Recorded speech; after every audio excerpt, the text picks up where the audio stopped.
Ubud. Il y a des endroits où l'on voyage et puis il y a des endroits où l'on revient. Aujourd'hui, j'ai envie de vous parler de cet endroit à chaque fois qui me procure une vraie sensation de déconnexion. Un balier plus profond, plus doux et plus authentique. Ce que j'aime profondément à Ubud, c'est cet équilibre parfait. On est dans une vraie ville vivante, animée avec des restaurants, des boutiques et des cafés. Et en même temps, il suffit de 10 minutes à pied pour se retrouver au milieu des rizières. Ce contraste est incroyable. On passe du bruit doux de la ville au silence de la nature, presque sans s'en rendre compte. À Ubud, le temps ralentit naturellement. On marche plus lentement, on respire plus profondément.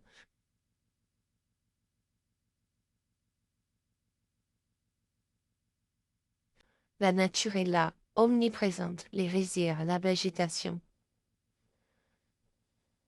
Quand on quitte les rizières, il y a encore le calme, la verdure, cette sensation de respiration plus profonde. Et puis petit à petit, les sons changent. On arrive dans les rues, les scooters, les voix, les odeurs. Les marchés du but, c'est une vraie immersion. Ce n'est pas juste touristique, c'est vivant. On croise des locaux, des voyageurs, des paniers remplis de fruits, des fleurs partout, des tissus, de l'artisanat. On passe en quelques minutes du silence de la nature à l'énergie de la ville. Le but, c'est aussi la culture balinaise à chaque coin de rue. Les temples, les cérémonies, les offrandes. Il y a quelque chose de très fort ici. Même si on n'est pas spécialement spirituel, on ressent une énergie particulière. Ce temple se trouve au plein cœur du but, et pourtant, dès que l'on passe le seuil, tout s'apaise, le bruit de la ville s'éloigne, le temps ralentit, il ne reste que le calme, au milieu même de l'agitation. C'est ça aussi, but, des lieux de silence, cachés au cœur de la ville.